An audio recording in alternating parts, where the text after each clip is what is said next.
എൻ്റെ പ്രിയപ്പെട്ട കൂട്ടുകാർക്ക് വിനീതമായ നമസ്കാരം. എൻ്റെ പേര് മോഹനചന്ദ്രൻ നായർ. ഞാൻ അനന്തപുരി ഫിലാറ്റലിക് അസോസിയേഷൻ്റെ സെക്രട്ടറിയാണ്. അതുപോലെ തന്നെ അനന്തപുരി സ്റ്റാമ്പ് ബുള്ളറ്റിൻ എന്ന് പറയുന്ന ഒരു ഡിജിറ്റൽ മാഗസിൻ്റെ എഡിറ്ററും കൂടിയാകും. 7ാം ക്ലാസ് മുതൽ ഞാൻ സ്റ്റാമ്പ് കളക്ഷൻ തുടങ്ങി. 63 വയസ്സായി. ഇപ്പോഴും ഞാനത് കണ്ടിന്യൂ ചെയ്ത് പോകും. ഇന്ന് ഞാനിവിടെ പറയാൻ ഉദ്ദേശിക്കുന്നത് തീമാറ്റിക് കളക്ഷനെ കുറിച്ചാണ്. അതിനു മുമ്പ് നമുക്ക് എന്തെല്ലാം തരം കളക്ഷൻ ഉണ്ടെന്ന് ആദ്യം നോക്കാം. സ്റ്റാമ്പ് കളക്ഷൻ തുടങ്ങുമ്പോൾ തന്നെ എല്ലാവരും തുടങ്ങുന്നത് കൺട്രി കളക്ഷൻ എന്നുള്ള രീതിയിലാണ്. അതിനെ പറയുന്നത് ട്രഡീഷണൽ കളക്ഷൻ എന്നാണ് അതിനെ പറയുന്നത്. ഇപ്പോൾ ട്രഡീഷണൽ കളക്ഷൻ ഉണ്ട്, പോസ്റ്റൽ ഹിസ്റ്ററി കളക്ഷൻ ഉണ്ട്, പോസ്റ്റൽ സ്റ്റേഷനറി കളക്ഷൻ ഉണ്ട്, യൂത്ത് ഫിലാറ്റലി എന്ന് പറയുന്ന ഒരു വിങ് ഉണ്ട്, എയ്റോ ഫിലാറ്റലി ഉണ്ട്, ആസ്ട്രോ ഫിലാറ്റലി ഉണ്ട്. അങ്ങനെ പലതരത്തിലുള്ള കളക്ഷൻസ് പലരും നടത്തുന്നുണ്ട്. ഇവിടെ ഞാൻ പ്രധാനമായിട്ടും ഉദ്ദേശിക്കുന്നത് തീമാറ്റിക് ഫിലാറ്റലിയെ കുറിച്ചാണ്. തീമാറ്റിക് ഫിലാറ്റലി ആകുമ്പോൾ നിങ്ങൾക്കെല്ലാവർക്കും എളുപ്പത്തിൽ കളക്ട് ചെയ്യാൻ പറ്റുന്ന ഒരു സംഗതിയാണ് തീമാറ്റിക് ഫിലാറ്റലി. 1928 തീമാറ്റിക് കളക്ഷൻ തുടങ്ങുന്നത്. അത് പോപ്പുലറായത് 1938 ആദ്യമായിട്ട് ഒരു എക്സിബിഷനിൽ തീമാറ്റിക് ക്ലാസ് സംഘടിപ്പിക്കുന്നത് 1970 അതിനുശേഷമുള്ള എല്ലാ എക്സിബിഷനുകളിലും തീമാറ്റിക്സ് എന്ന് പറയുന്ന ഒരു ക്ലാസ് ഉണ്ടായിരിക്കും. അതിൽ പലരും പങ്കെടുക്കുന്നുണ്ട്, സമ്മാനങ്ങൾ വാങ്ങുന്നുണ്ട്. നമുക്ക് തീമാറ്റിക്സ് കളക്ഷൻ തുടങ്ങുന്നതിന് മുമ്പേ ആദ്യമായിട്ട് ഒരു തീം സെലക്ട് ചെയ്യണം. അതാണ് ഏറ്റവും പ്രധാനം. നമുക്കിഷ്ടപ്പെട്ട ഒരു വിഷയം നമ്മൾ നമ്മുടെ തീമാറ്റിക് കളക്ഷനായിട്ട് എടുക്കുക. ആ വിഷയം എന്ന് പറയുന്നത് ചിലപ്പോൾ സ്പോർട്സ് ആകാം, ഫ്ലവേഴ്സ് ആകാം, ബേർഡ്സ് ആകാം, ആനിമൽസ് ആകാം, കാർട്ടൂൺസ് ആകാം, പെയിൻറ്റിങ്സ് ആകാം, മ്യൂസിക്കൽ ഇൻസ്ട്രുമെൻറ്റ്സ് ആകാം. ഇങ്ങനെ പലതരത്തിലുള്ള തീമുകൾ എടുക്കാം. ആ തീമിൽ ഏതെങ്കിലും ഒന്ന് സെലക്ട് ചെയ്യുക. അതാണ് നമ്മുടെ കളക്ഷൻ എന്നുള്ള രീതിയിൽ അതിനോടനുബന്ധിച്ചിട്ടുള്ള എല്ലാ ഫിലാറ്റലിക് മെറ്റീരിയൽസ് എന്താണെന്നുള്ളത് ഞാൻ പിന്നെ പറഞ്ഞു തരാം. സ്റ്റാമ്പുകളും അതിനോടനുബന്ധിച്ചുള്ള എല്ലാ സാധനങ്ങളും നമ്മൾ കളക്ട് ചെയ്യുക. ഈ കളക്ഷനെ ഒരു പ്രത്യേക രീതിയിൽ നമ്മൾ ഒരു എക്സിബിഷനാക്കി മാറ്റുന്നതിനാണ് തീമാറ്റിക് കളക്ഷൻ എന്ന് പറയുന്നത്. പുതിയ തീമുകൾ ഒരുപാട് ഇറങ്ങുന്നുണ്ട്. Smoking is injurious to health, പിന്നെ എഡ്യൂക്കേഷൻ, എയ്ഡ്സ്, ഹാർട്ട് ഡിസീസസ്, ഇങ്ങനെ പലതരത്തിലുള്ള പുതിയ തീമുകൾ വരുന്നുണ്ട്. പലരും പുതിയ ഇന്നോവേഷനിലാണ്. അങ്ങനത്തെ പുതിയ തീമുകൾ കണ്ടുപിടിച്ച് അതെടുക്കുന്നതായിരിക്കും ഇന്നത്തെ കാലത്ത് ഏറ്റവും നല്ലത്. അനിമൽസും സ്പോർട്സും ഫ്ലവേഴ്സും ബേർഡ്സും ഒക്കെ ആണെങ്കിൽ ഒരുപാട് സ്റ്റാമ്പുകൾ ഇന്ന് ഇറങ്ങിക്കഴിഞ്ഞു. അതുകൊണ്ട് അതിനെ കുറച്ചുകൂടെ നമ്മൾ ലഘൂകരിക്കുവാനാണ് നോക്കുന്നത്. ഇപ്പം ആനിമൽസിൽ തന്നെ പലരും ഹോഴ്സ്, കൗസ്, ഡോഗ്സ് അങ്ങനെ പല രീതിയിൽ സെഗ്രിഗേറ്റ് ചെയ്ത് കളക്ട് ചെയ്യുന്നുണ്ട്. ബേർഡ്സിൽ തന്നെ പാരറ്റ്സ്, പിജിയൻ, അങ്ങനെ പല രീതിയിൽ ബേർഡ്സിനെ കളക്ട് ചെയ്യുന്നുണ്ട്. അതുപോലെ നമ്മൾ ഒരു ചെറിയ നാരോ തീമാക്കി എടുക്കുക. അതാണ് ഇന്നത്തെ ഏറ്റവും വലിയ ആവശ്യം. കാരണം സ്റ്റാമ്പുകൾ ഇന്ന് ഒരുപാട് ലോകത്തിൽ പല ഭാഗങ്ങളിൽ ഇറങ്ങിക്കഴിഞ്ഞു. അതുകൊണ്ട് അതിനൊരു നാരോ തീമാക്കി അതിനെ മാത്രം കളക്ട് ചെയ്ത് പ്രദർശിപ്പിക്കുക. ഇതാണ് തീമാറ്റിക് കളക്ഷനിലെ ഏറ്റവും അത്യാവശ്യമായിട്ടുള്ളൊരു ഘടകം. ഏതെല്ലാം തരം മെറ്റീരിയൽസ് തീമാറ്റിക് കളക്ഷനിൽ ഉപയോഗിക്കാം എന്നുള്ളത് ഇനി നമുക്ക് നോക്കാം. ഏറ്റവും പ്രധാനപ്പെട്ടത് സ്റ്റാമ്പുകൾ തന്നെയാണ്. സ്റ്റാമ്പുകളിൽ യൂസ്ഡും മിൻറ്റുമായിട്ടുള്ള സ്റ്റാമ്പുകൾ ഉപയോഗിക്കാം. എന്നാൽ CTO എന്ന് പറയുന്ന ക്യാൻസൽ ടു ഓർഡർ, അതിനെയാണ് CTO എന്ന് പറയുന്നത്. അത്തരം സ്റ്റാമ്പുകൾ ഉപയോഗിക്കാതിരിക്കുന്നതാണ് ഭംഗി. പിന്നെയുള്ളത് ക്യാൻസലേഷൻസ് ആണ്, പോസ്റ്റൽ മാർക്കിങ്സ്, പോസ്റ്റൽ സ്റ്റേഷനറി,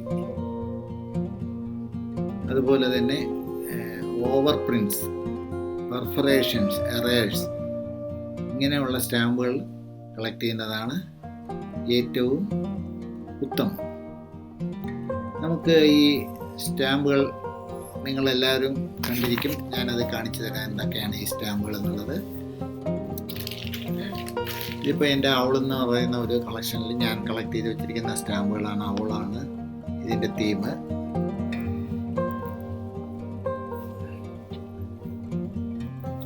എല്ലാവർക്കും കാണാമെന്ന് വിചാരിക്കുന്നു. ഈ സ്റ്റാമ്പുകളാണ് നമ്മൾ സാധാരണയായിട്ട് ഒരു തീമാറ്റിക് കളക്ഷനിൽ ഉപയോഗിക്കുന്ന സ്റ്റാമ്പുകൾ. രണ്ടാമത്തത് ക്യാൻസലേഷൻസ് ആണ്. ഇത് ക്യാൻസലേഷനാണ്. ഇത് സ്റ്റാമ്പ് കണ്ടോ, ഇതിലുള്ള പറയുന്ന ഈ 2 സ്റ്റാമ്പും ഔളല്ല, പക്ഷേ അതിൻ്റെ ക്യാൻസലേഷൻ നോക്കൂ. ക്യാൻസലേഷനിൽ ഔളിനെയാണ് കാണുന്നത്. 2 ഔള് കാണുന്നുണ്ട്. ഇതാ ഒരു ഔള്, ഇതാ ഒരു ഔള്, 2 ഔളൊന്നും കാണുന്നുണ്ട്. അപ്പോൾ ഈ ക്യാൻസലേഷൻ നമുക്ക് ഉപയോഗിക്കാൻ പറ്റും. നേരെ മറിച്ച് ഈ സ്റ്റാമ്പ് ഇവിടെ ഉപയോഗിക്കാൻ പാടില്ല എന്നാണ്. എങ്കിലും ആ സ്റ്റാമ്പിലാണ് ക്യാൻസലേഷൻ പതിച്ചിരിക്കുന്നത് കൊണ്ട് ആ സ്റ്റാമ്പും കൂടെ നമുക്ക് ഈ എക്സിബിറ്റിൽ നമുക്ക് ഉൾപ്പെടുത്താൻ സാധിക്കും. വേറൊരു ക്യാൻസലേഷനാണിത്. ഇത് ഔളിൻ്റെ ക്യാൻസലേഷനാണ് ഇതാ കാണുന്നത്. അതും വേറൊരു സ്റ്റാമ്പാണ്, ഔളിൻ്റെ സ്റ്റാമ്പല്ല, വേറൊരു സ്റ്റാമ്പിലാണ് ഈ ക്യാൻസലേഷൻ കാണിച്ചിരിക്കുന്നത്. ഇതൊരു പോസ്റ്റൽ സ്റ്റേഷനറി എന്ന് പറയും. പോസ്റ്റ് കാർഡ് ആണെങ്കിലും അത് ഔളിൻ്റെ തന്നെയാണ് ക്യാൻസലേഷൻ ഉള്ളത്, ഔളിൻ്റെ തന്നെയാണ് ഈ പടമുള്ളത്. അപ്പോൾ ഇത് രണ്ടും എന്തായാലും ഉപയോഗിക്കാൻ പറ്റും. കാരണം എന്ന് പറഞ്ഞാൽ ഇത് ഫുള്ളായിട്ട് തന്നെ നമുക്ക് ഉപയോഗിക്കാൻ പറ്റും. ഇതൊരു പോസ്റ്റൽ സ്റ്റേഷനറിയാണ്. ആ തീം എന്ന് പറയുന്ന ഔളിൻ്റെക്ക് ഉപയോഗിക്കാൻ പറ്റുന്ന ഒരു സാധനമാണിത്, പോസ്റ്റൽ സ്റ്റേഷനറി. ഇതും അതുപോലെ വേറൊരു പോസ്റ്റൽ സ്റ്റേഷനറിയാണ്. ഇതൊരു എൻവലപ്പാണ്.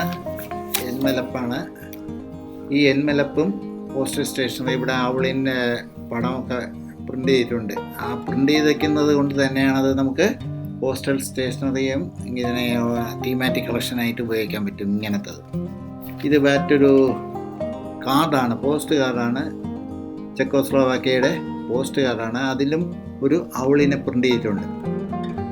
അതുകൊണ്ട് ഇതും നമ്മുടെ ഔളെന്ന് പറയുന്ന എൻ്റെ കളക്ഷനിൽ ഞാൻ ഉപയോഗിക്കാൻ പോവുകയാണ്. ഇത് വേറൊരു പോസ്റ്റ് കാർഡാണ്. ഇതിൻ്റെ തീം എന്ന് പറയുന്നത് കുതിരയാണ്. കുതിരയുടെ സ്റ്റാമ്പും അതുപോലെ തന്നെ ഒരു പടവും ഈ സൈഡിൽ കൊടുത്തിട്ടുണ്ട്. അപ്പോൾ ഇതിനെയും നമുക്ക് തീമാറ്റിക് കളക്ഷനിൽ ഉപയോഗിക്കാൻ പറ്റുന്നതാണ്. ഇതാ നോക്കൂ, മറ്റൊരു ഇതാണ് എയ്റോഗ്രാമാണ്. ഈ ഇംഗ്ലണ്ടിൻ്റെ എയ്റോഗ്രാം. ഇതിലെന്തെല്ലാം പടങ്ങളുണ്ടെന്ന് നോക്കൂ. ഒരു കുതിരവണ്ടിയുണ്ട്, കുറച്ച് ആളുകൾ ഇവിടെ നിൽക്കുന്നത് കാണാം. അതുപോലെ തന്നെ ഇതിൻ്റെ ബാക്കിൽ വേറൊരു കുതിരവണ്ടിയുണ്ട്. അപ്പോൾ ഇതെല്ലാം കുതിരയുടെ തീമിൽ ഉപയോഗിക്കാം. വേണമെങ്കിൽ ഈ പടം എടുത്തതാണ്. ഇതിൽ ബാഗുണ്ട്, ബാഗിൻ്റെ തീമിൽ ഉപയോഗിക്കാം. കുറച്ച് സ്ത്രീകളുണ്ട്. പിന്നെ ഏത് തീമിൽ വേണമെങ്കിലും അതിന് അനുയോജ്യമായ പടം നോക്കിയിട്ട് നമുക്കതിൽ വയ്ക്കാൻ പറ്റും. ഞാനിത് കുതിരയുടെ കളക്ഷനിൽ ഉപയോഗിക്കാൻ വേണ്ടി വച്ചിരിക്കുന്ന ഒരു എയ്റോഗ്രാമാണ്. ഇതിന് പറയുന്ന എയ്റോഗ്രാം എന്ന് പറയും, ഇംഗ്ലണ്ടിൻ്റെ എയ്റോഗ്രാമാണ്. ഇനി പറയുന്നത് മീറ്റർ ക്യാൻസലേഷൻസ് എന്നാണ്. മീറ്റർ ക്യാൻസലേഷൻസ് എന്ന് പറയുന്നത് ഇതാ, നിങ്ങൾ കണ്ടിട്ടുണ്ടോ, കാണാമോ എന്നറിയില്ല എനിക്ക്. ഇതാണ് മീറ്റർ ക്യാൻസലേഷൻ. അതിലൊരു ഔളിൻ്റെ പടമുണ്ട്. ഇത് മെഷീനാണ് ക്യാൻസൽ ചെയ്യുന്നത്. ഇത് ലെറ്റർ വെച്ച് കൊടുക്കുമ്പോൾ മെഷീൻ ഓട്ടോമാറ്റിക്കായിട്ട് പ്രിൻ്റ് ചെയ്യുന്നതാണ്. ഇങ്ങനത്തെ ക്യാൻസലേഷനും നമുക്ക് ഉപയോഗിക്കാം. ഇതാ മറ്റൊരു മീറ്റർ ക്യാൻസലേഷനാണ്. ഇത് വേറൊരു മീറ്റർ ക്യാൻസലേഷനാണ്. ഇതിലും ഔളിനെ കാണാൻ പറ്റും. ഇത് വേറൊരു മീറ്റർ ക്യാൻസലേഷൻ, അതിലും ഔളുണ്ട്. അപ്പോൾ അങ്ങനെയുള്ള ക്യാൻസലേഷൻസും നമുക്ക് ഉപയോഗിക്കാൻ പറ്റും. ഇനി വേറൊരു മെറ്റീരിയലാണ് ബുക്ക്ലെറ്റ്സ് എന്ന് പറയുന്നത്. ബുക്ക്ലെറ്റ്സ് എന്ന് പറയുമ്പം ചില കൺട്രീസ് സ്റ്റാമ്പുകൾ ഒരുമിച്ച് ഒരു സെറ്റായിട്ട് ഇറങ്ങുന്ന സ്റ്റാമ്പുകളെല്ലാം കൂടെ ഒരുമിച്ച് ഒരു ചെറിയ ബുക്കാക്കിയിട്ട് അത് പ്രസിദ്ധീകരിക്കും. അത് പലരും വാങ്ങി ഉപയോഗിക്കാറുണ്ട്. അങ്ങനത്തെ ബുക്ക്ലെറ്റും നമുക്ക് തീമാറ്റിക് കളക്ഷനിൽ ഉപയോഗിക്കാം. ആ ബുക്കിലെറ്റിൻ്റെ ഫ്രണ്ടിൽ വരുന്ന പടം വേണമെങ്കിൽ ഉപയോഗിക്കാം, അതല്ല അതിനകത്തുള്ള സ്റ്റാമ്പുകൾ വേണമെങ്കിൽ അതും ഉപയോഗിക്കാം. ഏതാണോ നമ്മുടെ തീമിന് യോജിച്ച് വരുന്നത് അത് നമുക്ക് ഉപയോഗിക്കാം. ഇവിടെ ഞാൻ ഇതാ കാണിക്കുന്ന ഇതൊരു ബുക്കിലെറ്റാണ്. ജേഴ്സിയുടെ ഒരു ഔളിൻ്റെ ബുക്കിലെറ്റാണ് കാണിക്കുന്നത്. ഇതിൽ ഫ്രണ്ട് പേജാണ്. അതിൽ 2 ഔളിൻ്റെ പടം കാണിച്ചിട്ടുണ്ട്. ബാക്ക് സൈഡിൽ അതും ഒരു ഔള് പറക്കുന്ന പടം കാണിച്ചിട്ടുണ്ട്. അപ്പോൾ എന്തായാലും എനിക്ക് ഫ്രണ്ടോ ബാക്കോ വേണമെങ്കിലും ഇതിൽ ഈ എക്സിബിറ്റിൽ കാണിക്കാൻ പറ്റും, തീമാറ്റിക് എക്സിബിറ്റിൽ. അതുപോലെ തന്നെ അതിനകത്ത് സ്റ്റാമ്പുകളുണ്ട്, ഉണ്ടോ? ഇപ്പോൾ 6 സ്റ്റാമ്പുകൾ അതിനകത്തുണ്ട്. ഓരോ പേജിലും സ്റ്റാമ്പുകൾ കാണും. അതിനെയാണ് ബുക്കിലെറ്റ് എന്ന് പറയുന്നത്. ഒരു ബുക്കായിട്ട് അവർ ഇറക്കുന്നതാണ്. ആ സ്റ്റാമ്പുകൾ നമുക്ക് കാണിച്ചും കൊണ്ട് നമുക്ക് തീമാറ്റിക്കിൽ ഉപയോഗിക്കാൻ പറ്റും. അപ്പോൾ ഇങ്ങനത്തെ ബുക്കിലെറ്റുകൾ നമുക്ക് എന്തോന്നില്ല തീമാറ്റിക് കളക്ഷനിൽ ഉപയോഗിക്കാൻ പറ്റും. ഇത്രയൊക്കെയാണ് നമുക്ക്. പിന്നെ ഉള്ളത് ഓവർ പ്രിൻറ്റ്സ് ആണ്. ഓവർ പ്രിൻ്റ് എന്ന് പറയുമ്പോഴത്തേക്കും ഒരു സ്റ്റാമ്പിൻ്റെ പുറത്ത് പ്രിൻ്റ് ചെയ്യുന്ന ഇതാണ്. അതിൽ പല ഫാൻസി ക്യാൻസലേഷൻസ് എന്ന് പറഞ്ഞുകൊണ്ട് ക്യാൻസലേഷൻസ് വരും. അത് എന്തെങ്കിലും ലെറ്ററോ എന്തെങ്കിലും നമ്മുടെ തീമുമായിട്ടൊക്കെ ബന്ധപ്പെട്ടതാണെങ്കിൽ അതെല്ലാം ഉപയോഗിക്കാൻ പറ്റും. പിന്നെ ഉള്ളത് വാട്ടർ മാർക്സ് എന്ന് പറഞ്ഞാൽ ഒരു സ്റ്റാമ്പിനെ നമ്മുടെ അകത്ത് കാണിച്ചിരിക്കുന്ന ഒരു പടമാണ് വാട്ടർ മാർക്സ് എന്ന് പറയുന്നത്. അത് നമ്മുടെ ലൈറ്റിൻ്റെ പ്രകാശത്തിൻ്റെ നേരെ പിടിച്ചു നോക്കിയാൽ, ഒരു സ്റ്റാമ്പ് പിടിച്ചു നോക്കിയാൽ അതിനകത്ത് കാണുന്ന വാട്ടർ മാർക്ക് എന്താണെന്നുള്ളത് നമുക്ക് മനസ്സിലാകും. ആ വാട്ടർ മാർക്ക് വേണമെങ്കിൽ നമുക്ക് നമ്മുടെ തീമിനുമായിട്ട് ബന്ധപ്പെട്ടാണെങ്കിൽ നമുക്കത് ഉപയോഗിക്കാൻ പറ്റും. പിന്നെ ഉള്ളതാണ് ഫസ്റ്റ് ഡേ കവർ ഉപയോഗിക്കേണ്ടത്. ഫസ്റ്റ് ഡേ കവർ ഉപയോഗിക്കുമ്പോഴത്തേക്കും എപ്പോഴും ആളുകൾക്ക് ഒരു അബദ്ധം പറ്റാറുണ്ട്. ഫസ്റ്റ് ഡേ കവർ, ഇതൊരു ഫസ്റ്റ് ഡേ കവറാണ്, ഇന്ത്യയുടെ ഫസ്റ്റ് ഡേ കവറാണ്. ഈ ഫസ്റ്റ് ഡേ കവറിൽ ഇതാ ഇവിടെ ഒരു പുലിയെ കാണിച്ചിട്ടുണ്ട്. ഈ പുലിയുടെ പടം നമുക്ക് യഥാർത്ഥത്തിൽ നമ്മുടെ എക്സിബിറ്റിൽ കാണിക്കാൻ പറ്റില്ല. നേരെ മറിച്ച് ഈ 2 പുലിയും അതിനോടനുബന്ധിച്ചുള്ള ഒരു ക്യാൻസലേഷനും ഇത് നമുക്ക് കാണിക്കാൻ പറ്റും. ഈ 2 പുലിയുടെ കളക്ഷനിൽ വേണമെങ്കിൽ നമുക്ക് വൈൽഡ് ആനിമൽസിൻ്റെ ആ കളക്ഷനിലൊക്കെ വേണമെങ്കിൽ കാണിക്കാൻ പറ്റും. പക്ഷെ നമ്മൾ കാണിക്കുമ്പോഴത്തേക്കും പ്രത്യേകം ശ്രദ്ധിക്കേണ്ടത് ഈ പടം, ഈ സൈഡിലുള്ള പടം, ഇതിനെ നമ്മൾ കഴിയുന്നതും വിൻഡോ ചെയ്ത് മറച്ച് വെച്ചും കൊണ്ട് വേണമെങ്കിൽ ഇത്രയും ഭാഗം നമുക്ക് എക്സിബിഷനിൽ കാണിക്കാം. അത് പ്രത്യേകം ശ്രദ്ധിക്കേണ്ടതാണ്. അതുപോലെ തന്നെ വേറൊരു ചട്ടമ്പി സ്റ്റാമ്പുകളുടെ ഇതാണ്. ഇതിലും ഈ ഭാഗത്തുള്ള പടത്തിനെ നമ്മൾ മറച്ച് വെക്കേണ്ടതാണ്. ഈ സ്റ്റാമ്പും ഈ ക്യാൻസലേഷനും മാത്രമേ നമുക്ക് തീമാറ്റിക് കളക്ഷനിൽ ഉപയോഗിക്കാൻ പറ്റത്തുള്ളൂ. അപ്പോൾ ഇത്രയും മെറ്റീരിയൽസ് നിങ്ങൾ സംഘടിപ്പിച്ച് കഴിഞ്ഞാൽ അടുത്ത് വേണ്ടത് ഇത് എക്സിബിറ്റ് ചെയ്യുക എന്നുള്ളതാണ്. ഇത് എക്സിബിറ്റ് ചെയ്യണമെങ്കിൽ A4 സൈസ് പേപ്പർ അല്ലെങ്കിൽ A3 സൈസ് പേപ്പർ, അതിൽ നമ്മൾ സ്റ്റാമ്പുകൾ അറേഞ്ച് ചെയ്ത് അതിൽ കുറച്ച് മാറ്റേഴ്സൊക്കെ എഴുതി അതിനെ പ്രദർശിപ്പിക്കുന്നതിനാണ് എക്സിബിറ്റ് എന്ന് പറയുന്നത്. സാധാരണയായിട്ട് A4 പേജാണ് എല്ലാവരും ഉപയോഗിക്കുന്നത്. കാരണം എളുപ്പത്തിൽ അത് പ്രിൻ്റ് ചെയ്യാനും വലിയ പ്രയാസമില്ലാതെ ഒട്ടിച്ചെടുക്കാനും സാധിക്കുന്ന ഒന്നാണ് A4 സൈസ്. ഞാൻ കളക്ട് ചെയ്യുന്നതെല്ലാം A4 സൈസിലാണ്. അപ്പോൾ അതിൽ ആദ്യം വേണ്ടത് നമുക്ക് നമ്മുടെ കളക്ഷന് ഒരു ടൈറ്റിൽ കൊടുക്കുക എന്നുള്ളതാണ്. ടൈറ്റിൽ എന്ന് പറഞ്ഞാൽ ആ സ്റ്റോറിയുമായിട്ട് നമുക്കൊരു സ്റ്റോറി വേണം. ആ സ്റ്റോറിയുമായിട്ട് ബന്ധപ്പെട്ടതായിരിക്കണം ടൈറ്റിൽ. ആ ടൈറ്റിലിനോട് അനുബന്ധിച്ചുള്ള കാര്യങ്ങളായിരിക്കണം സ്റ്റോറിയായിട്ട് പറയേണ്ടത്.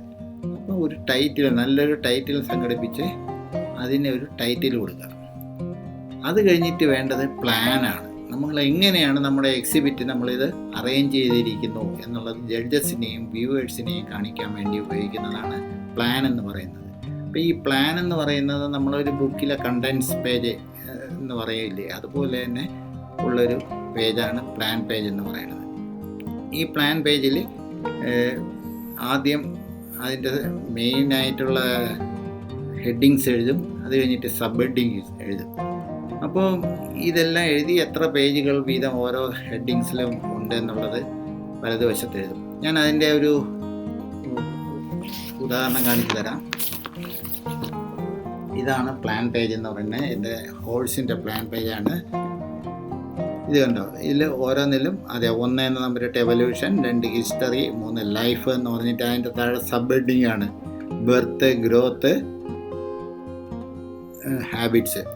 അങ്ങനെ എല്ലാ വെച്ച് 7 മെയിൻ ഹെഡിങ്ങാണ് ഞാൻ കൊടുത്തിട്ടുള്ളത്. അതിൽ പലതിലും സബ് ഹെഡിങ് കൊടുത്തിട്ടുണ്ട്.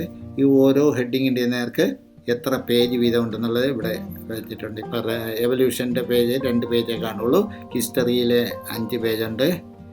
അങ്ങനെ ഓരോന്നിൻ്റെ പേജുകൾ ഇവിടെ കൊടുത്തിട്ടുണ്ട്. അപ്പോൾ ഇതിനെയാണ് പറയുന്നത് പ്ലാൻ പേജ്. ഈ പ്ലാൻ പേജിന് മുമ്പേ വേണ്ടത് ഒരു ഇൻട്രൊഡക്ഷൻ പേജാണ്. ആ ഇൻട്രൊഡക്ഷൻ പേജ് എന്ന് പറയുന്നത് ഇപ്പം ഞാൻ എൻ്റെ കുതിരയുടെ ഇൻട്രൊഡക്ഷൻ പേജ് ഇതാണ്. ഇത് ഞാൻ കൊടുത്തിരിക്കുന്ന ഹോഴ്സസ് മാൻസ് ബെസ്റ്റ് ഫ്രണ്ട് എന്നാണ് ഞാൻ കൊടുത്തിരിക്കുന്നത്. ഇവിടെ നമുക്ക് എന്ത് വേണമെങ്കിലും ചെയ്യാൻ പറ്റും. അതായത് നമ്മുടെ ഈ എക്സിബിഷനിനകത്ത് വരുന്ന ഉള്ളടക്കം എന്താണ് നമ്മൾ ചെയ്തിരിക്കുന്നത്, അതായത് ഇതിനെക്കുറിച്ച് എന്താണ് പറയുന്നത് എന്നുള്ളത് ഇവിടെ ചെറുതായിട്ടൊരു ഇൻട്രൊഡക്ഷൻ പോലെ കൊടുക്കുക. വേണമെങ്കിൽ ഒരു സ്റ്റാമ്പോ ഒരു മിനിയേച്ചർ ഷീറ്റോ എന്തെങ്കിലും വേണമെങ്കിൽ ഫ്രണ്ട് പേജിൽ ഒട്ടിക്കാം, അട്രാക്റ്റ് ചെയ്യാൻ വേണ്ടി. അല്ലാതെ ഈ ഭാഗത്ത് വേണമെങ്കിൽ നമുക്ക് എന്ത് കലാവിരുത് വേണമെങ്കിലും ചെയ്യാൻ പറ്റും. ഇതാണ് ഫ്രണ്ട് ഇൻട്രൊഡക്ഷൻ പേജ്. മറ്റുള്ള ഒരു പേജിൽ നമ്മൾ ആർട്ട് വർക്കോ ഒന്നും ചെയ്യാൻ പാടില്ല.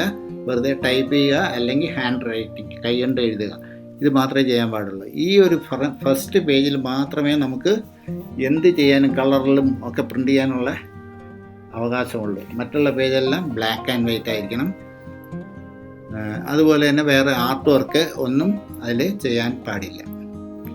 ഇതിനെയാണ് ഫ്രണ്ട് ഇൻട്രൊഡക്ഷൻ പേജ് എന്ന് പറയുന്നു, ഇത് പ്ലാൻ പേജ് എന്ന് പറയുന്നു. അപ്പോൾ ഇൻട്രൊഡക്ഷനും പ്ലാനും ഇത് രണ്ടും ഒരു തീമാറ്റിക് കളക്ഷന് അത്യാവശ്യമാണ്.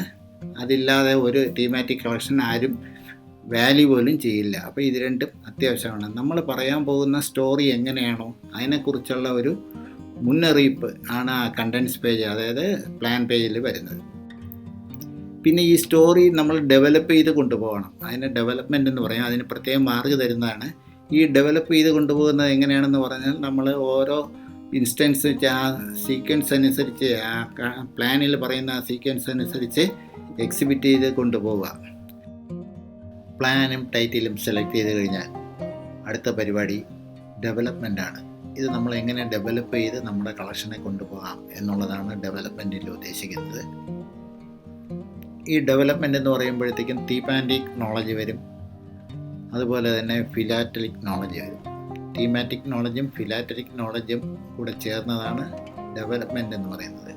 തീമാറ്റിക് നോളജിൽ തന്നെ തീമാറ്റിക് ടെക്സ്റ്റ് എങ്ങനെ അതിൽ നമ്മൾ എഴുതും, ഓരോ സ്റ്റാമ്പിൻ്റെ താഴെയും അല്ലെങ്കിൽ ആ സൈഡിലൊക്കെ നമ്മൾ എന്തെല്ലാം മാറ്ററാണ് എഴുതേണ്ടത് എന്നുള്ളതാണ് തീമാറ്റിക് ടെസ്റ്റ് എന്ന് പറയുന്നത്. ഈ തീമാറ്റിക് ടെസ്റ്റ് എന്ന് പറയുന്നത് തീരെ വലുതാകാനും പാടില്ല, തീരെ നീളം കൂടാനും പാടില്ല, തീരെ ഷോർട്ടായി പോകാനും പാടില്ല. ഒരു പരിധിക്കുള്ളിൽ നിൽക്കത്തക്കവണ്ണം വളരെ ചുരുക്കി എഴുതുക. അതുതന്നെയാണ് തീമാറ്റിക് ടെസ്റ്റ്. ഈ തീമാറ്റിക് ടെസ്റ്റ് നമ്മൾ പ്രദർശിപ്പിച്ചിരിക്കുന്ന ആ സ്റ്റാമ്പ് അല്ലെങ്കിൽ ആ മെറ്റീരിയലുമായിട്ടുള്ള ഒരു ബന്ധം കൂടെ ആയിരിക്കണം ആ തീമാറ്റിക് ടെസ്റ്റ്. ആ സ്റ്റാമ്പിന് അല്ലെങ്കിൽ ആ മെറ്റീരിയലിന് എന്തെങ്കിലും ഒരു ബന്ധം, ഒരു ലിങ്ക് ഉണ്ടായിരിക്കണം. അപ്പം സാധാരണയായിട്ട് ആ ലിങ്ക് നമുക്ക് ഉണ്ടെങ്കിൽ ആ ലിങ്ക് കാണാൻ വേണ്ടി, വ്യൂവേഴ്സിന് കാണാൻ വേണ്ടി ആ ലിങ്കിൻ്റെ ആ ഭാഗം നമുക്ക് വേണമെങ്കിൽ ബോൾഡായിട്ട് വേണമെങ്കിൽ ടൈപ്പ് ചെയ്യാം. അതിനെയാണ് തീമാറ്റിക് ടെസ്റ്റ് എന്ന് പറയുന്നത്. പിന്നെ മെറ്റീരിയൽസ്, തീമാറ്റിക് നോളജിൽ മെറ്റീരിയൽസ് കറക്റ്റായിട്ട് യൂസ് ചെയ്യണം. നമുക്ക് ആ തീം ജഡ്ജസ് നോക്കുന്നത് നമ്മളെടുത്ത് ചൂസ് ചെയ്തിരിക്കുന്ന ആ തീം നമുക്ക് അതിനെക്കുറിച്ച് നല്ല ഗ്രാഹ്യമുണ്ടോ എന്നുള്ളതായിരിക്കും അവർ നോക്കുന്നത്.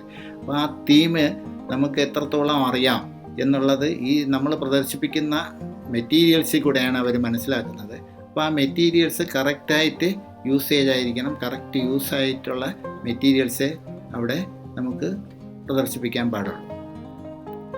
അത് കഴിഞ്ഞാൽ വരുന്നതാണ് ഫിലാറ്റലിക് നോളജ്. ഫിലാറ്റലിക് നോളജ് എന്ന് പറയുമ്പോഴത്തേക്കും ഒരു സ്റ്റാമ്പ് അല്ലെങ്കിൽ ഒരു കവറ് ഇറങ്ങുമ്പോൾ അതിനെക്കുറിച്ചുള്ള ഒരു ചെറിയ ഡിസ്ക്രിപ്ഷൻ അതിൻ്റെ താഴെ കൊടുക്കുക.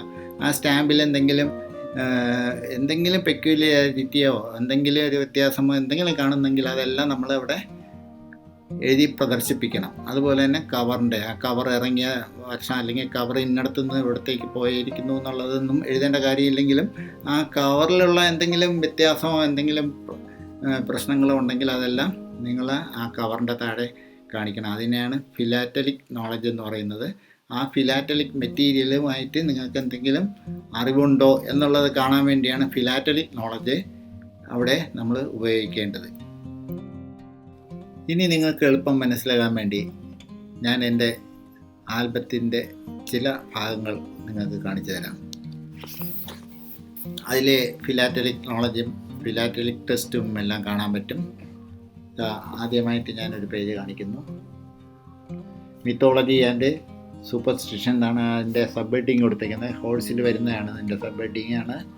ഇത് കണ്ടോ, ഇതിൽ സ്റ്റാമ്പുണ്ട്, മെറ്റീരിയൽസ് ഞാൻ ഇത് എഴുതിയിരിക്കുന്നത് കണ്ടോ. എൻ്റെ ടെസ്റ്റ് വളരെ ചുരുക്കിയാണ് എഴുതിയിരിക്കുന്നത്. ഓരോന്നിൻ്റെയും സ്റ്റാമ്പിന് അതിനോട് ബന്ധപ്പെട്ടതാണ്. ഇവിടെ ബ്ലാക്ക് ഹോഴ്സ് എന്ന് കഴിഞ്ഞിട്ട് ഞാൻ ഹൈലൈറ്റ് ചെയ്ത് കൊടുത്തിരിക്കുന്നത്, അതായത് ബോൾഡ് ലെറ്ററിലാണ് ബ്ലാക്ക് ഹോഴ്സ് എന്ന് കൊടുത്തിരിക്കുന്നത്. കാരണം ഈ ടെസ്റ്റ് എന്ന് പറയുന്നത് ഈ ബ്ലാക്ക് ഹോഴ്സുമായിട്ട് ബന്ധപ്പെട്ടാണ്. അതുകൊണ്ടാണ് അവിടെ ബ്ലാക്ക് ഹോഴ്സ് എന്ന് പറയുന്നത്. നേരെ മറിച്ച് ഇത് വൈറ്റ് ഹോഴ്സാണ്. വൈറ്റ് ഹോഴ്സ് എന്ന് പറഞ്ഞു കഴിഞ്ഞാൽ ഇവിടെ അതിൻ്റെ മുകളിൽ വൈറ്റ് ഹോഴ്സ് എന്ന് പറഞ്ഞാൽ ബോൾഡായിട്ട് കൊടുത്തിട്ടുണ്ട്. അപ്പം അത് വൈറ്റ് ഹോഴ്സിനുമായിട്ട് ബന്ധപ്പെട്ടാണ്. അതാണ് ലിങ്ക് എന്ന് പറയുന്നത്. ഫിലാറ്റലിക് ലിങ്ക് എന്ന് പറയുന്നത് ഇങ്ങനെയാണ്, ഇതിനെയാണ് പറയുന്നത് ഫിലാറ്റലിക് ലിങ്ക് എന്ന് പറയുന്നത്. വൈറ്റ് ഹോഴ്സ്, ബ്ലാക്ക് ഹോഴ്സ്, അങ്ങനെയുള്ള ലിങ്കുകളെല്ലാം ഞാൻ ഹൈലൈറ്റ് ചെയ്ത് കൊടുത്ത് കാണിച്ചിരിക്കുന്നു. പിന്നെ അതുപോലെ ഫിലാറ്റലിക് നോളജിന് വേണ്ടിയാണ് താഴെ ഇതിൻ്റെ താഴെ കണ്ടോ പ്ലേറ്റ് നമ്പർ ഞാൻ കാണിച്ചിട്ടുണ്ട്. കാരണം ഈ സ്റ്റാമ്പിൻ്റെ പുറത്ത് ഇവിടെ കണ്ടോ ഒരു നമ്പർ കാണുന്നുണ്ട്. ഇതിനെ പറയുന്ന പ്ലേറ്റ് നമ്പർ, ആ സ്റ്റാമ്പ് പ്രിൻ്റ് ചെയ്യുമ്പോൾ ഉണ്ടാകുന്ന പ്ലേറ്റിൻ്റെ നമ്പറാണ് കാണിച്ചിരിക്കുന്നത്.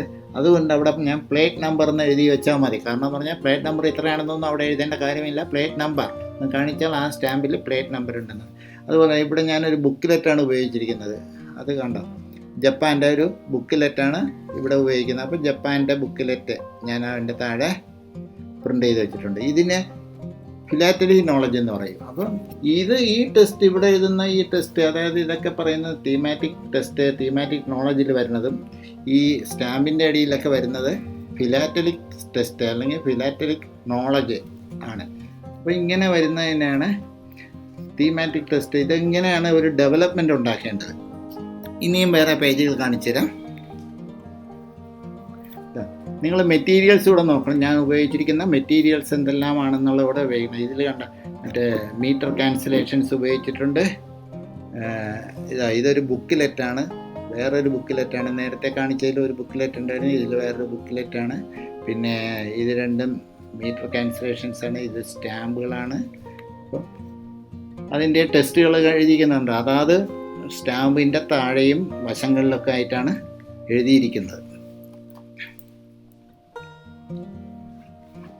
ഇത് വേറൊരു മെറ്റീരിയലാണ്, വേറൊരു പേജാണ്. ഈ മെറ്റീരിയൽ കണ്ടോ, ഇത് ഒരു കാർഡാണ്, പോസ്റ്റ് കാർഡ്. ഈ സാധനം എന്ന് പറയുന്നത് ഒരു പോസ്റ്റ് കാർഡാണ്. അപ്പോൾ ഈ പോസ്റ്റ് കാർഡ് നമ്മൾ അതിലൊരു കുതിരയുടെ പടം ഉള്ളത് കൊണ്ടാണ് ഇത് കുതിര എന്ന് പറയുന്ന ആ തീമിൽ ഉപയോഗിച്ചിരിക്കുന്നത്. ഇത് വേറൊരു ബുക്കിലെറ്റാണ്, ബുക്കിലെറ്റ് ഉപയോഗിച്ചിട്ടുണ്ട്. അതുപോലെ തന്നെ ക്യാൻസലേഷൻ കണ്ടോ, ഞാൻ പറഞ്ഞില്ല തീമാറ്റിക് ക്യാൻസലേഷൻ കൊടുത്തിരിക്കുന്നത്. അവിടെ കുതിരയുടെ പടം ഉള്ളതുകൊണ്ട് കൊടുത്തിരിക്കുന്നു. പക്ഷേ സ്റ്റാമ്പ് നോക്കൂ, രാജ്ഞിയുടെ സ്റ്റാമ്പാണ്. പക്ഷേ നമ്മളിവിടെ പ്രാധാന്യം കൊടുത്തിരിക്കുന്നത് ഈ കുതിരയുടെ ഇതിനാണ്. അപ്പോൾ കുതിരയുടെ ക്യാൻസലേഷനാണ് പ്രാധാന്യം കൊടുത്തിരിക്കുന്നത്. അതുപോലെ ഇവിടെയും ഒരു പ്ലേറ്റ് നമ്പറുള്ള ഒരു സാധനമുണ്ട്, അതുകൊണ്ട് താഴെ പ്ലേറ്റ് നമ്പർ കാണിച്ചിട്ടുണ്ട്. അങ്ങനെ ഇത് വേറൊരു പേജ്. അങ്ങനെ ഏത് പേജ് എടുത്ത് നോക്കിയാലും അതിൽ ഡിഫറെൻറ്റ് മെറ്റീരിയൽസും ഡിഫറെൻറ്റ് ടെക്സ്റ്റുകളും ഒക്കെ കാണാൻ പറ്റും. അതായത് ഈ മെറ്റീരിയൽ നോക്കൂ, ഇതൊരു എററാണ്, ഇതൊരു സ്റ്റാമ്പിൻ്റെ എററാണ്. അതുകൊണ്ട് ആ എറർ ഹൈലൈറ്റ് ചെയ്തിരിക്കുന്നത് കൊണ്ടാണ് ആ ബോർഡർ കണ്ടോ ഞാൻ ബോൾഡായിട്ട് കൊടുത്തിരിക്കുന്നത്. ആ ബോർഡർ ബോൾഡായിട്ട് കൊടുത്തിരിക്കുന്നതെന്ന് പറഞ്ഞാൽ ജഡ്ജസ് പെട്ടെന്ന് നോക്കാൻ വേണ്ടിയാണ്. അത് ഞാൻ ആദ്യത്തെ പേജിൽ പറയും. ഇന്ന പോലെ ബോൾഡ് ബോർഡറിൽ കൊടുത്തേക്കുന്നതെല്ലാം പ്രധാനപ്പെട്ട മെറ്റീരിയൽസ് ആണെന്നുള്ളത് ഞാൻ നേരത്തെ പറഞ്ഞിട്ടുണ്ട്. അപ്പോൾ ഇതാണ് ഒരു എക്സിബിറ്റ് പേജ് എന്ന് പറയുന്നത്. ഇത് നമുക്ക് വേണമെങ്കിൽ ഹിഞ്ചസ് ഒട്ടിച്ച് വയ്ക്കാം, അല്ലെങ്കിൽ ഹാബിറ്റ് മൗണ്ട്സ് എന്ന് പറയുന്ന ഇത് ഹാബിറ്റിനകത്താണ് ഞാൻ വെച്ചിരിക്കുന്നത്. ഇതൊരു സ്റ്റാമ്പ് ഇങ്ങനെ ഇളക്കിയെടുക്കാമെന്നുള്ള ഒരു രീതിയിലാണ് വെച്ചിരിക്കുന്നത്. പുറത്തെടുക്കാം, തിരിച്ച് അതേപോലെ വയ്ക്കുകയും ചെയ്യാം, തിരിച്ച് വയ്ക്കുകയും ചെയ്യാം. അങ്ങനത്തെ രീതിയിൽ ഇതിനെ പറയുന്ന ഹാബിറ്റ് മൗണ്ട്സ് എന്ന്. ഹാബിറ്റ് മൗണ്ട്സിലും വയ്ക്കാം, ഹിഞ്ചസ് ചെയ്ത്, അതായത് ഒട്ടിച്ച് വയ്ക്കാം. പുറകിൽ ഒരു ചെറിയ ബട്ടർ പേപ്പർ ഇട്ട്, ചെറിയ പീസ് ബട്ടർ പേപ്പർ ഇട്ട് ഒട്ടിച്ച് വയ്ക്കാം. അതിനാണ് ഹിഞ്ചസ് എന്ന് പറയുന്നത്. പക്ഷേ ഹിഞ്ചസ്, മിൻറ്റ് സ്റ്റാമ്പ് ഹിഞ്ചസ് ആയിട്ട് ഒട്ടിച്ച് വെച്ചാൽ അതിൻ്റെ വാല്യൂ കുറയും. അതുകൊണ്ട് കഴിയുന്നതും എല്ലാവരും ഈ ഹാബിറ്റ് മൗണ്ട്സിനകത്ത് വയ്ക്കുന്നതാണ് ഏറ്റവും നല്ലത്. തീമാറ്റിക് കളക്ഷൻ്റെ അടുത്ത പ്രധാന ഭാഗം എന്ന് പറയുന്നത് കണ്ടീഷൻ റെയറിറ്റിയാണ്. അതായത് നമ്മൾ ഉപയോഗിക്കുന്ന മെറ്റീരിയലിൻ്റെ കണ്ടീഷനാണ്. അത് ഏറ്റവും നല്ല കണ്ടീഷനുള്ള സ്റ്റാമ്പുകളും മെറ്റീരിയൽസ് മാത്രം ഉപയോഗിക്കുക, അല്ലാത്ത പക്ഷം മാർക്ക് കുറയുന്നതാണ്. അതുകൊണ്ട് നല്ല കണ്ടീഷനുള്ള സാധനം മാത്രമേ തീമാറ്റിക് മെറ്റീരിയൽസ് ആയിട്ട് ഉപയോഗിക്കാൻ പാടുള്ളൂ. റെയറിറ്റി എന്ന് പറയുമ്പോഴത്തേക്കും റെയറായിട്ടുള്ള സാധനങ്ങൾ, അതായത് മെറ്റീരിയൽസ് കൂടുമ്പോൾ നമുക്ക് മാർക്ക് കൂടും. റെയറിറ്റി എത്രത്തോളം കൂടുകയിരിക്കുമോ അത്രത്തോളം നമ്മുടെ മാർക്കും കൂടും. നമുക്ക് ഗോൾഡ് മെഡൽ വരെ കിട്ടാവുന്നതാണ് റെയറിറ്റിയുടെ അനുസരിച്ച്. അതുകൊണ്ട് കഴിയുന്നത് റെയറായിട്ടുള്ള സാധനങ്ങൾ, മെറ്റീരിയൽസ് നിങ്ങൾ കളക്ട് ചെയ്യാൻ നോക്കുക. പിന്നെ വരുന്നതാണ് പ്രസൻറ്റേഷൻ. മൂന്നാമത്തെ കാര്യം പ്രസൻറ്റേഷനാണ്. നമ്മൾ എങ്ങനെ പ്രസൻറ്റ് ചെയ്തു എന്നുള്ളതാണ് ഈ പ്രസൻറ്റേഷനിൽ വരുന്നത്. അതായത് ഒരു പേജിൽ എത്രത്തോളം സ്റ്റാമ്പ് വയ്ക്കാം, കൂടുതൽ സ്റ്റാമ്പുകളാവാൻ പാടില്ല, കൂടുതൽ ടെക്സ്റ്റ് ഞെരുങ്ങി നിൽക്കാനും പാടില്ല, തീരെ സ്പേസ് കിടക്കാനും പാടില്ല. ആ രീതിയിൽ വേണം നമ്മൾ അറേഞ്ച് ചെയ്യേണ്ടത്. അതിനെ പ്രസൻറ്റേഷൻ എന്ന് പറയാം. അപ്പോൾ ഇങ്ങനെയുള്ള കാര്യങ്ങൾക്കൊക്കെ പ്രത്യേകം മാർക്കുകളും അവർ തരുന്നുണ്ട്. നമുക്ക് ഇപ്പോൾ മൊത്തം 100 മാർക്കാണ് ഈ തീമാറ്റിക് കളക്ഷൻ ഉള്ളത്. അതിൽ ട്രീറ്റ്മെൻറ്റ് എന്ന് പറയുന്ന 35 മാർക്കാണ്. ട്രീറ്റ്മെൻറ്റിൽ വരുന്നത് ടൈറ്റിൽ ആൻഡ് പ്ലാൻ എന്ന് പറയുമ്പോഴത്തേക്കും അതിന് 15 മാർക്കാണ് നിങ്ങൾക്ക് കിട്ടുന്നത്. രണ്ടാമത്തത് ഡെവലപ്മെൻറ്റ് എന്ന് പറയും. ഡെവലപ്മെൻറ്റിന് കിട്ടുന്നതും 15 മാർക്ക്. അപ്പോൾ 15 30 മാർക്ക് അതിന് കിട്ടി. പിന്നെ ഇന്നൊവേഷൻ, നിങ്ങൾ എന്തെങ്കിലും അതിൽ പുതിയ കണ്ടുപിടുത്തങ്ങൾ നിങ്ങൾ നടത്തിയിട്ടുണ്ടെങ്കിൽ, നിങ്ങളുടേതായിട്ടുള്ള ഒരു കണ്ടുപിടുത്തം അതിലുണ്ടെങ്കിൽ അതിനൊക്കെ കൂടെ ഒരു 5 മാർക്ക്. അങ്ങനെ 35 മാർക്കാണ് ട്രീറ്റ്മെൻറ്റിന് കിട്ടുന്നത്. അടുത്തത് നോളജ് സ്റ്റഡി ആൻഡ് റിസർച്ച് അതിനാണ് കിട്ടുന്നത്. അതിന് 30 മാർക്കാണ് കിട്ടുന്നത്. അപ്പോൾ ഈ 30 മാർക്ക് എന്ന് പറയുമ്പോൾ തീമാറ്റിക് നോളജ്, നമ്മൾ എത്രത്തോളം ഞാൻ നേരത്തെ കാണിച്ചതുപോലെ തീമാറ്റിക് ആയിട്ടുള്ള നോളജിന് 15 മാർക്ക് തരും. ഫിലാറ്റലിക് നോളജിന് 15 മാർക്ക്. അപ്പോൾ 15 30 മാർക്ക്. അത് നല്ലവണ്ണം എഴുതിയാൽ കിട്ടും, അല്ലാത്തപ്പം അതിൻ്റെ മാർക്ക് കുറയും. നമ്മൾ എഴുതുന്നതനുസരിച്ച് നമ്മുടെ അറിവ് അനുസരിച്ചായിരിക്കും അവരതിന് മാർക്ക് കിട്ടുന്നത്. അപ്പോൾ 15 30 mark knowledge, study and research എന്നുള്ള വിഭാഗത്തിന് കിട്ടും. മൂന്നാമത് കണ്ടീഷൻ ആൻഡ് റെയറിറ്റിക്ക് 30 മാർക്കാണ് തരുന്നത്. അതിൽ കണ്ടീഷന് 10 മാർക്കും റെയറിറ്റിക്ക് 20 മാർക്കാണ് കിട്ടുന്നത്. അതുകൊണ്ടാണ് ഞാൻ പറഞ്ഞ കഴിയുന്നതും റെയറായിട്ടുള്ള ഐറ്റങ്ങൾ കൂടുതൽ കളക്ട് ചെയ്യാൻ നോക്കുക. അപ്പോൾ കണ്ടീഷന് 10ഉം റെയറിറ്റിക്ക് 20 മാർക്കും ചേർന്ന് കണ്ടീഷൻ ആൻഡ് റെയറിറ്റിക്ക് 30 മാർക്ക്. അപ്പം 35 30 അപ്പം 95 മാർക്ക് മൊത്തമായി. ഇനിയുള്ളത് 5 മാർക്കാണ് പ്രസൻറ്റേഷൻ. നമ്മൾ എങ്ങനെ അത് പ്രസൻറ്റ് ചെയ്തു, നമ്മുടെ എക്സിബിറ്റ് നമ്മൾ എങ്ങനെയാണ് പ്രസൻറ്റ് ചെയ്യുക, ആളുകൾക്ക് അതൊരു അട്രാക്ഷനായിട്ട് തോന്നുന്നുണ്ടോ, കൂടുതൽ ഞെരുങ്ങിപ്പോയോ, കൂടുതൽ ഞെരുങ്ങാതിരിക്കുന്നോ, കൂടുതൽ സ്പേസ് കിടക്കുന്നോ ഒക്കെ നോക്കിയാണ് അതിൻ്റെ മാർക്ക് തരുന്നത്. അതിന് 5 മാർക്കാണ് തരുന്നത്. അപ്പം മൊത്തം 100 മാർക്ക്. 100 മാർക്കിൽ 80 മാർക്കിൽ കൂടുതൽ കിട്ടിയാൽ മാത്രമേ നിങ്ങൾക്ക് ഒരു വെർമയിൽ കിട്ടുള്ളൂ. 90 മാർക്കിൽ കൂടുതൽ കിട്ടിയാൽ മാത്രമേ നിങ്ങൾക്ക് ഗോൾഡ് മെഡൽ കിട്ടുള്ളൂ. അപ്പോൾ എല്ലാവരും ഒരു വെർമയിൽ അല്ലെങ്കിൽ ഒരു ഗോൾഡെങ്കിലും വാങ്ങാനുള്ള ഒരു സാഹചര്യം ഉണ്ടാക്കുക. നല്ലവണ്ണം ഒരു എക്സിബിറ്റ് ഉണ്ടാക്കുക. ഞാൻ ഉദ്ദേശിക്കുന്നത് എൻ്റെ ഈ ക്ലാസ് നിങ്ങൾക്ക് ഏറെ ഉപകാരപ്പെട്ടു എന്നാണ് വിചാരിക്കുന്നത്. നിങ്ങൾക്ക് എല്ലാവർക്കും എൻ്റെ നമസ്കാരം.